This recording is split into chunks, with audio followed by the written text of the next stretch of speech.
And we continue at 2:06 in the afternoon on the John Phillips Show. Mr. Randy Wangs in Culver City. I listen to all the newses.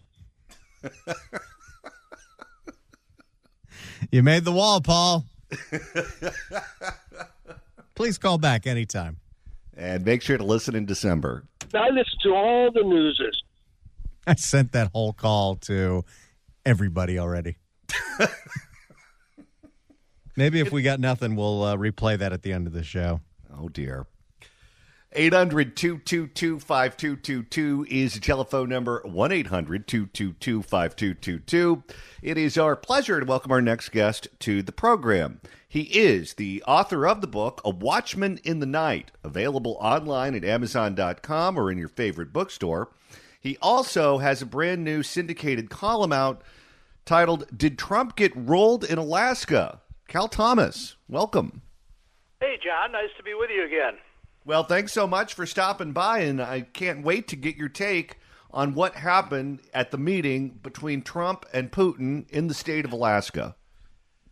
Well, first, John, this is an extraordinary event at the White House.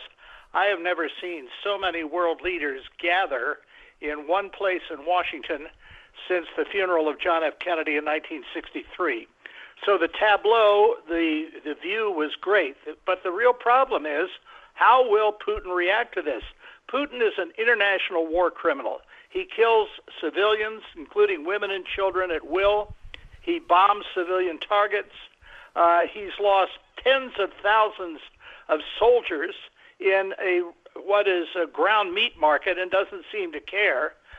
He has attached about 12% of the land that he was after. Remember, he wanted all of Ukraine, has said so openly on many occasions.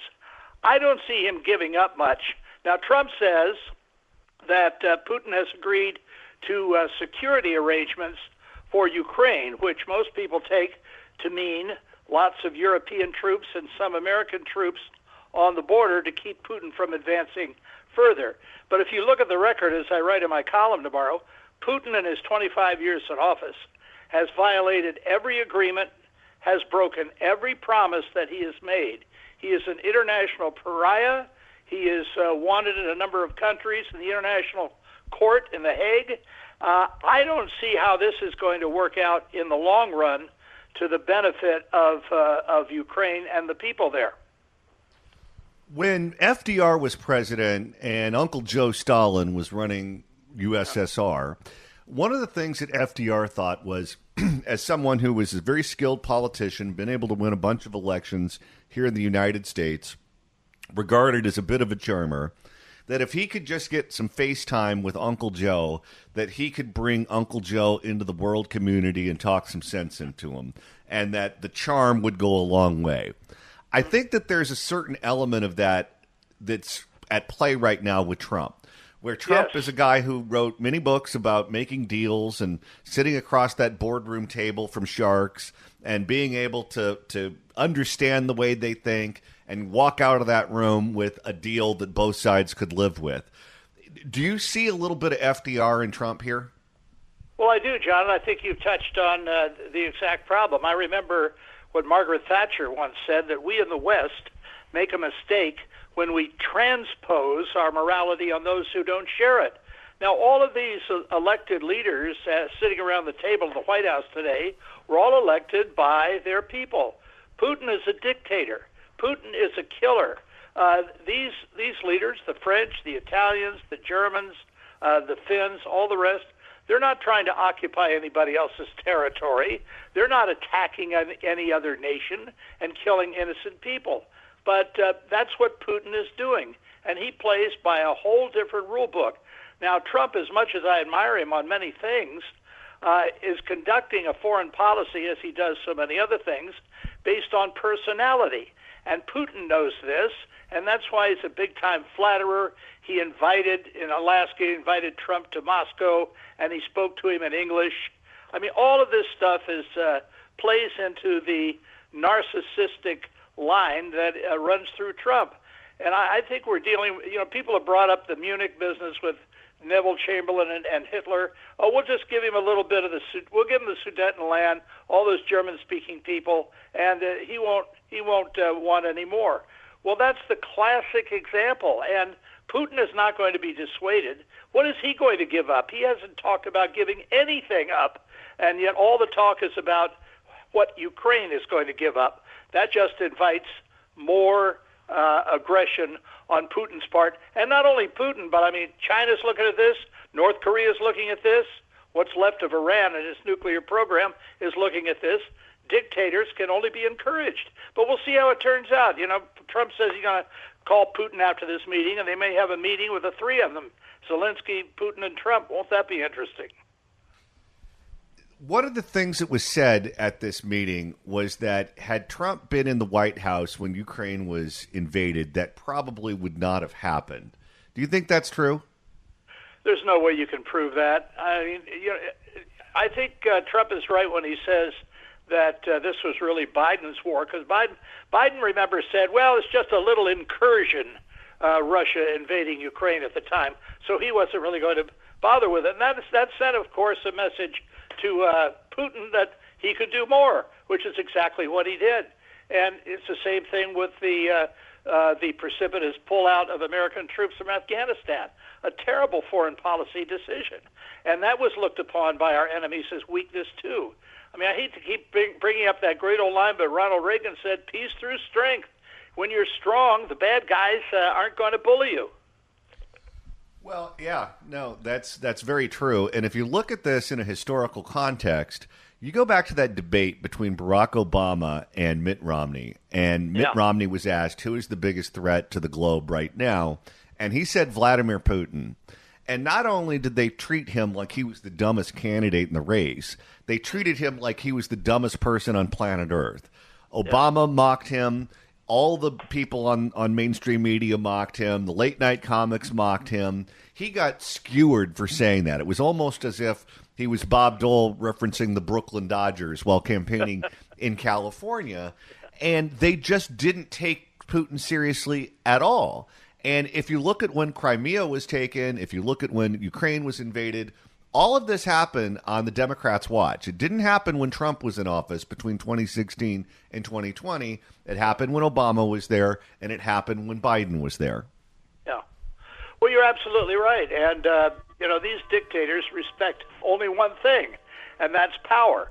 You remember when Ronald Reagan was inaugurated, January 20, 1981, the Ayatollah quickly released all of those American hostages that they'd been holding for 400 and some days, because the Ayatollahs thought that Reagan was really going to drop a bomb down their chimney. Same thing happened with Muammar Gaddafi in Libya. When Reagan bombed Libya, all of a sudden Gaddafi became interested in peace and not fomenting terrorism in other Middle Eastern countries and against Israel. So you've got to have a credible amount of power and perception for the bad guys to stay within their borders. I'm hoping that Trump has that kind of perspective with Putin. But again, Putin is a very, very bad man. And like Stalin, you mentioned, who gobbled up Eastern Europe, and like other dictators, they're not going to be persuaded by elected officials saying nice things about them and wanting to make deals. Otherwise, they wouldn't be dictators.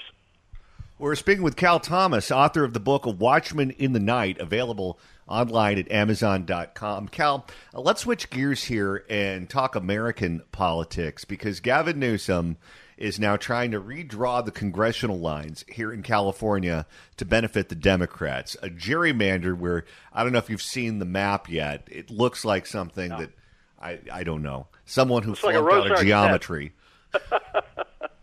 might come up with. Yeah. Well, for people who flunked civics or didn't take it in high school, the census is supposed to be held every 10 years on an even year in the United States. And out of that comes an independent commission, nonpartisan, that looks at the population of the various states and how it's changed and apportions members of Congress accordingly. So if you lose population in a particular district or state, you lose members of the House of Representatives, currently at 435. If you gain members, and a lot are in states like Texas and North Carolina and others, because people are leaving due to the Democrats' high taxes and high prices, then you gain seats in those other states. And what Newsom is trying to do, and people bring up Texas, but that's a totally different issue.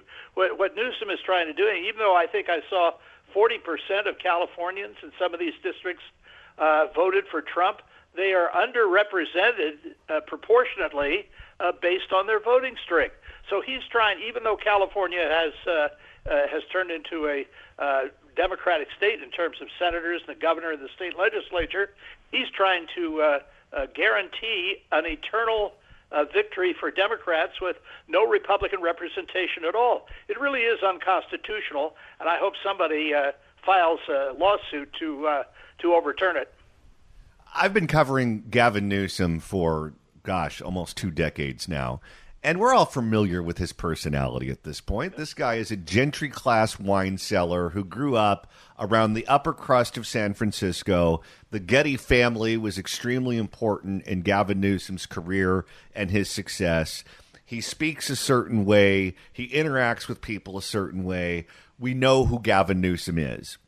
However, right now, according to a friend of mine who's a numbers cruncher in the Democratic Party, the Democratic Party is divided when it comes to policy. It's divided on whether transgendered athletes should participate in girls' sports. It's divided on Israel. It's even divided on personnel matters, whether or not that they keep Chuck Schumer or dump Chuck Schumer. They were certainly divided over Joe Biden. There's not a lot of agreement right now within that party on those questions. The one thing that connects the moderate Democrats to the left-wing Democrats is a hatred for Donald Trump, and they want the party to fight Donald Trump more aggressively than they are right now. That's the one through line, regardless of ideology within that party. And Gavin Newsom is aware of this. And in real time, he is trying to reinvent himself from the guy that we all know to this vulgar attack dog that is willing to do and say anything and win at all costs to try to present himself as the guy that the Democratic Party is looking for right now. I don't know how closely you follow him on social media, but his social media is just off the charts bonkers now. It's in all caps. He's putting up cartoons of himself with huge muscles. He's attacking fire victims that are saying that they're not receiving excellent government services from the state in very personal terms. He's going after Republican members of the legislature in very personal and sexual terms. It's just machine gun fire, too. Right. What do you make? I was going to say he's also using vulgar language like other Democrats. So they're thinking they're not being aggressive enough, and aggressiveness against Trump means that you use vulgar language. One of the things about a politician, to be credible, you've got to have some level of authenticity. That's why Kamala Harris was laughed at, because she didn't seem authentic with all that cackling and the flicking of her hair and her inability to speak in complete sentences. I think if you're going to run for office, if you can't at least fake authenticity, you're not going to do very well. But Newsom doesn't come off as authentic. He comes off as somebody who is trying to adapt to something that he doesn't really believe in. And I don't think it's going to work for him, and I don't think it's going to work for the Democrats. People want to see success. When you hear Hillary Clinton tell this podcaster Jessica Tarloff the other day that if Trump brings off a peace deal and end of the war, she'll nominate him for the Nobel Peace Prize. She might have been joking, but that had to shock everybody from Bernie Sanders to AOC, because they expect, even if, as Trump has said, if I came up for a cure for cancer, the Democrats would oppose me. So that kind of hatred and that kind of negativity doesn't play well with people who actually want problems solved, instead of these big-mouth Democrats who stay in office for 30, 40, or 50 years. You know, the non-voting representative for the District of Columbia has said that she wants to run for a 19th term in the House of Representatives. I mean, that's ridiculous. We got to get these people out of office and get people in there who can really solve problems. In all your years of covering politics, have you ever seen a politician do this before, where they have received a personality transplant and it works? No, I really haven't. People appreciate somebody who can change their mind on an issue if they have a legitimate reason for doing so. If you go back to the pre-Roe versus Wade era, for example, you had comments on the record and in public by the likes of Ted Kennedy, Jesse Jackson, and Dick Gephardt, congressman from Missouri, all who made pro-life statements. But after Roe versus Wade was passed by the Supreme Court, all of a sudden they flipped without giving a credible reason. So if you're going to change your mind on something, the reason has to be credible. But you can't keep flipping all of the time or have a lack of credibility, or people will just think that you're doing it for political reasons. And that's one of the reasons I think that people are so cynical about politics. It's never about we, the people. It's about you, the politician, and us, the government. And the thing about Trump is, does he use foul language? Yes. Does he name call at times? Yes. But that is part of his personality. Yeah. And this guy has been a public figure for decades. Before he was in politics, we knew him from The Apprentice. We knew him from WrestleMania. We knew him from all the chat shows. We've known Donald Trump as a country for decades.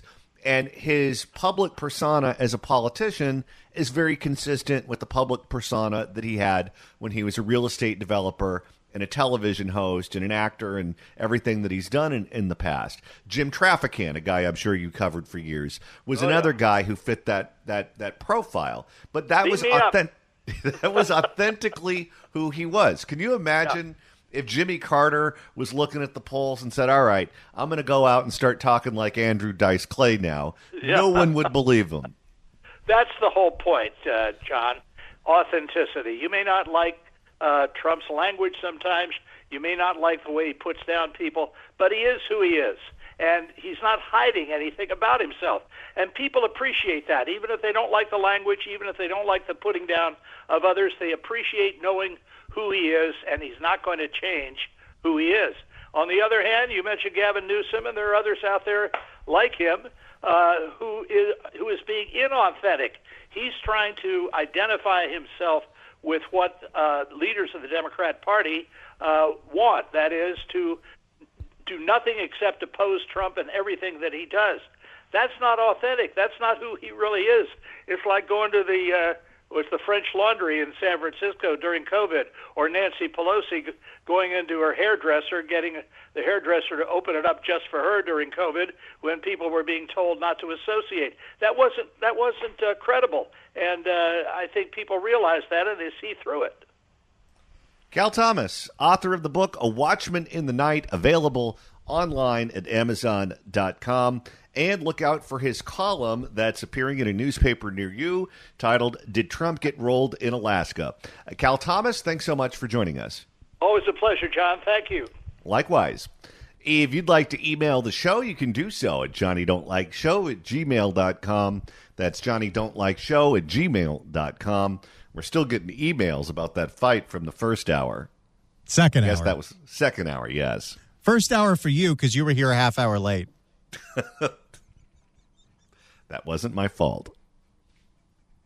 Damn that interweb. What do you say we make a couple of listeners very happy? Well, look at this. 790 KABC welcomes Shucked, the Tony Award-winning musical comedy about corn. It's coming to the Hollywood Pantages Theater August 19th through September 7th. Tickets on sale now at Ticketmaster.com. But right now, caller number 9 at 1-888-795-2222 gets a pair of tickets to the show on August 28th. Tickets furnished by the wonderful Hollywood Pantages Theater. Good luck dialing. 800-222-5222 is the telephone number, 1-800-222-5222. And Randy, the email is continuing to come in. My phone is blowing up on text messages and Twitter and everything else. People are still talking about the fight from hour number 2. If you want to go back and listen to it, that's easy to do. All you got to do is search for The John Phillips Show wherever you get your podcast, whether it's the Apple Podcast app, iHeart, Spotify. Search for The John Phillips Show. Hit subscribe. You can download all the episodes. You could do a Google on the YouTube. You can get the KABC app. You can get the KSFO app. There are so many different ways to download these podcasts and get all your newses. I listen to all the newses. 800-222-5222 is telephone number, 1-800-222-5222.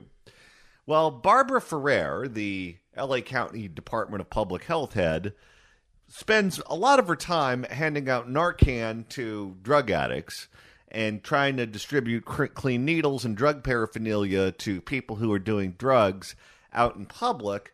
One county has decided that that's a complete disaster, and they're going to start going in a different direction. And that is Fresno County in the Central Valley, who are starting to rethink this whole harm reduction model, where it's not just a needle, it's not just a pipe, it's a whole kit. They give you the foil, they give you the spoon, they give you the straw. And if you know what all that is actually used for, you have an issue. For more, let's go to CBS 47 in Fresno. Fresno County supervisor today calling the exchange a destructive program, one he says needs to stop. In the meantime, the needle exchange continues as proponents say in this report that it's saving lives. Sure. I cannot imagine why there are people who are still wed to this program when they see with their own two eyes how much death and destruction it causes every day. Giving them free needles and free crack pipes at the expense of taxpayers to continue their drug usage. It's completely idiotic, insane, and stupid, and must come to an end. Strong words from Fresno County Supervisor Gary Bredefeld, hoping to get a majority vote at the board's Tuesday meeting to sever ties and funding to the Whole Person Harm Reduction pilot program. Whole person harm reduction. Who comes up with these names? Well, in these programs, they're so nonsensical. The one that we first learned about, which was in Santa Monica, they were giving you 2 needles every time you asked for one. So the drug addicts would then sell the second needle so they could buy their hit of fentanyl. And there are people out there who really believe that this is helping. It's also not an exchange. This isn't like, give us your dirty needle that probably is full of AIDS. This is, we're going to give you needles, and you can just throw yours on the ground where someone can step on it. That's attractive. To the Whole Person Harm Reduction pilot program. But harm reduction, it is this ideology of complete nonsense made up by people with too many fake degrees like Barbara Ferrer. Yeah. Let me tell you, and I think I've told this story on the air before. When I graduated from graduate school, I was one of 2 people who got a master's degree in political science. This is at Claremont Graduate University. There were less than 10 that got master's degrees in history, less than 10 in English, less than 10 in math, all the normal subjects. They go down the list.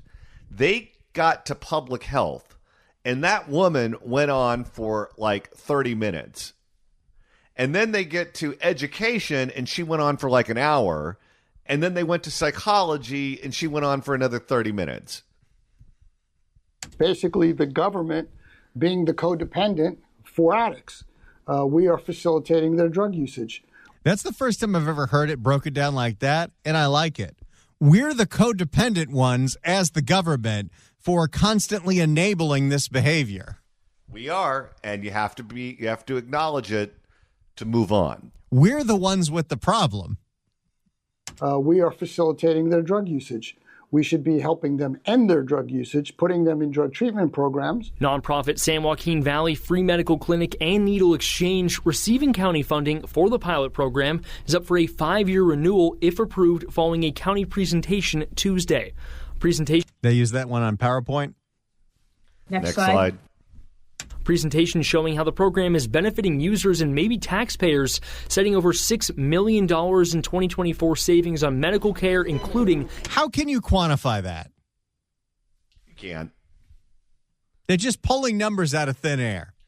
A lot of this is just models that don't work, and then they throw out these statistics, and they act like they're accurate, and they're not. And then if you dispute it, they say that you're anti-science or anti-math.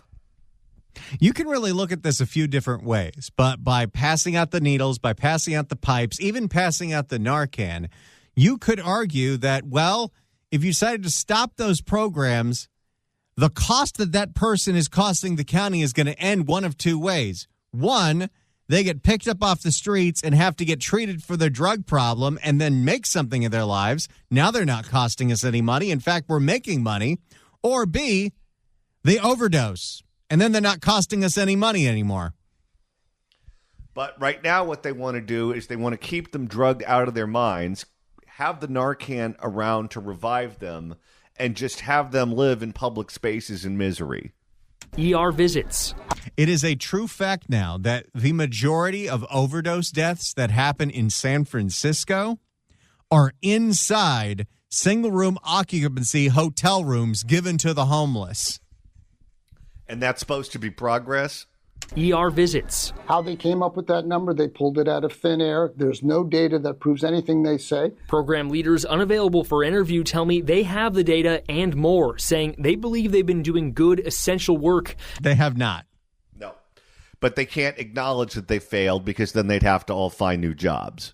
Adding the needle exchange and harm reduction program should continue. Meanwhile, Brett... These are the same people that advocated for things in San Francisco, which London Breed, the former mayor, originally supported, then said she didn't support, like the safe consumption site where you can come to this center, shoot up all the fentanyl you want, and we'll watch you to make sure you don't do too much. And not only do those centers, well, not only are they filled with human misery, but they ruin the entire neighborhood that they're in because they attract all the drug users in town. And they were billed as, well, we're going to refer people to treatment. And in the year that pilot program was open in San Francisco, 18,000 people walked through those doors to do drugs. Johnny, you know how many were referred to treatment? How many? 18. Sounds like they're doing a crackerjack job. Meanwhile, Bredefeld's former colleague at Fresno City Hall, Mayor Jerry Dyer, also against the program when it started in 2023, still wants a better way, saying in a statement, "I know the goal was to enhance community health. However, I believe needle exchange programs send the wrong message inadvertently that the use of illegal drugs is acceptable." And that is what we do every single day in places like Los Angeles and still in places like San Francisco. We support you doing this. We support you doing your drugs to the point where we have to constantly revive you because you keep killing yourself. And we know that if you're willing to tolerate bad behavior, you get more of it. While not speaking today, program leaders will be addressing this tomorrow at the Needle Exchange right outside Fresno County Department of Public Health, starting at 9 a.m. We're live here in the studio. Ben Morris, CBS 47 Eyewitness News. So that's what's going on. Fresno considering ending funding for this nonsense. A rarity in California. It'll be interesting to see what happens if the drug issue and the homeless issue gets better in Fresno while it continues to deteriorate in the counties where they subscribe to safe consumption. We'll find out soon enough. If you'd like to email the show, you can do so at johnnydon'tlikeshow@gmail.com. That's johnnydon'tlikeshow@gmail.com. And Randy, you're monitoring the mailbag. Greg writes in at johnnydon'tlikeshow@gmail.com and says, when you're making these addicts whole people, don't forget to stop and say hello. Thanks to the city of Los Angeles. Just say hello, everyone. By the way, I'm getting emails from people who are already starting to see those billboards go up around town. Can't wait to find out how much that program is costing. Also, do they want to buy any ads here? Let's go to Mike in Livermore. Mike, hello. Hi. The one thing I'd really like some of these politicians to be asked, how many of them, if their family member was having a problem, would buy them clean needles to continue their problem? Or if surrounding neighbors were having problems, how many parents would appreciate you buying their kids clean needles to continue their habit? So if those people think that they're smart enough to do that for their own family, but not enough for their neighbors and the surrounding communities, I just don't understand the disconnect of logic there. No. when you're related to someone and they're in your orbit, they're in your social network, they're around you at holidays and birthdays and everything else, even if they really, really upset you, you're not going to do something to purposely hurt them.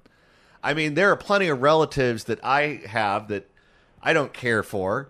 And when they're moving the ice chest from one place to another at a family barbecue, I don't tell them to lift with their back. But that's what the government is doing here with these people. They're treating them the way that family would not treat them. And they think that they're helping them when, in fact, they're speeding up the process of killing them. Absolutely. They're managing their death. That's all they're doing. And then they're patting themselves on the back and acting as if they're compassionate while doing that. Yeah. And no, but I'd love a reporter someday, because I'd never get to ask a question again. Just ask them, say, this policy, whatever it is, legal drugs, giving out needles, say, would you do this to your own family, your own children? This is how you would handle the problem? Then why the hell are you doing it to the population? Well, I hope someone in the news is hearing this. Thank you for the call, Sarah. You know what we got to do, since it's harm reduction, and Barbara Ferrer has found a way to reduce the harm of injecting fentanyl, is Barbara Ferrer should take a clean needle and shoot up in front of everyone in a press conference. Now, I'd watch that. Wouldn't it be crazy if she could just tie off the vein in like 2.2 seconds? Yeah. Well, first you'd have to find a pulse. That's true. Let's go to Steve in Livermore. Steve, hello. How you doing? You got a great show, by the way. I just wanted to let you know one thing. If you want to see how insane this government, Newsom, and all those callers are idiotic, check this out. You get a letter from the DMV. It says, okay, you got to show proof of insurance, and you got to pay a $14 fee. That's fine. So you bring your happy butt over to the DMV, get in line in Hayward, and you get up to the front there, and she goes, oh, no, you got to go out and sign in with your app and then get back in line. So you do all that, you get back in line, you come up to the front and say, well, I want to show you my insurance and pay for the DMV. You can't do that there. She goes, you got to go to a kiosk in some store or something like that, pay your fee, and then you got to email your copy of your insurance to this website. So I go to the kiosk, can't pay it there. So I finally, after all these hours, got the number of DMV, called them up. They still don't have. They give me a website, and they finally take it online. And then you got to send this into the website to copy your insurance. So finally, still don't have the tags. Calling them up, you can't even get through to them anymore. This is how bad this government has got. It's just so out of touch with people. But sure, we're more worried about DMV fees. We're more worried about taking care of the illegals and protecting their rights. And then you get idiot callers like you had earlier sitting there blabbering about he don't know what. He's probably on fentanyl for all I know. But it's just to say it's frustrating. Well, I think I did accuse him of that. Thank you for the call. It's got to be frustrating going to any DMV right now in the Bay Area, because they're all a little extra crowded, especially in the East Bay, because the Oakland DMV is still closed from the flood. Oh, yes. That was when they were stealing the copper wire and they did something that triggered a flood. Yes, they ripped out the copper wiring from the air conditioning unit, and that flooded the DMV. All right. That caller referenced the call from earlier today. Randy, what do you say we replay it as we go out? All right. Here we go, everyone. It's Paul in Newport Beach. Let's go to Paul in Newport Beach. Paul, hello. Hey, John. Hi there. Hey, that last caller, he's just about what you guys are all about, huh? My quick question is, why don't you get to the root of this problem, how this all began? It's called Trump. Trump is the reason why he had to do what he's doing in Texas, because he knows he's going to lose his base because he's such a poor president. And here you are going against California just for defending something that Trump has already started.